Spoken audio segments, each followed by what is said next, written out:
going on, Judah?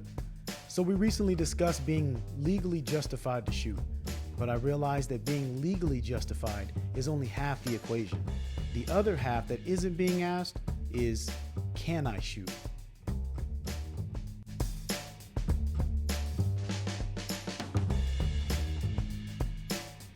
So, can I shoot is an important question, but it's also the one that's rarely asked. Part of the dilemma is rooted in ego. No one wants to believe or admit that they can't hit their intended target with a handgun. I mean, how difficult can it be to pick up a pistol, aim it at something, and then squeeze the trigger? The question often comes to, can I shoot? And it often intersects with pride and the desire to prove oneself. So this internal struggle can influence decision making, sometimes making it harder to step back and objectively assess the situation. Recognizing this ego component is essential in understanding why you may not be as good as you think you are. Now, you don't have to hit a dime-sized target at 50 yards in order to be considered accurate. But you do have to be able to hit your intended target consistently and accurately. However, consistently hitting a stationary target from 3 yards while firing one round every 3 seconds, that's not really training. That's practice. If you're not adding some type of element of stress or realism to your training, you're not really going to improve. And if you want to add some stress to your routine, try doing some things like adding a shot timer or some type of physical aspect like sprints or push-ups. Add in some random magazine changes, or have one of your buddies come watch you and silently judge you while you train.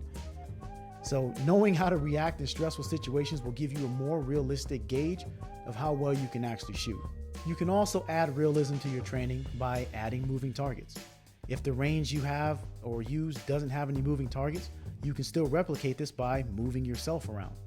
You can shoot at different targets at different distances and different profiles.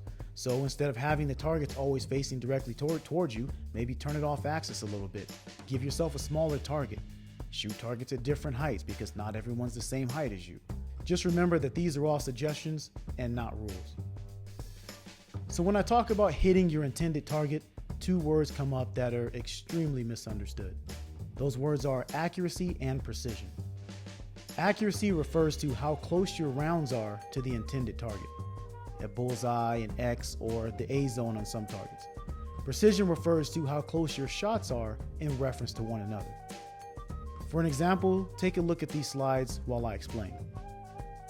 So this first slide talks about high accuracy and high precision. Remember, accuracy is your rounds in reference to whatever intended target you're shooting at, and precision is in reference to how close your rounds are to each other. Notice that all of these rounds are close to each other and they're in the A zone, which was the intended target. While this is the shot grouping that everybody wants, it may not be the shot grouping that you have, especially depending on the distance and whether or not you're moving or the target's moving. This next slide is high accuracy, low precision. Notice that I'm still hitting the A zone, although it's kind of the outer portion of it, but my rounds are a little bit more spread out, so I have low precision. This next slide is talking about low accuracy but high precision. So notice, remember I said that I was aiming for the A zone. I'm way off on the target's top right shoulder. My shot group is tight, so I have lots of precision, but my accuracy is off because that's not even close to where I was aiming. Now, if you notice for this last slide, it's low accuracy, low precision. Realistically, it's no accuracy and no precision because the rounds are just randomly placed all over the target.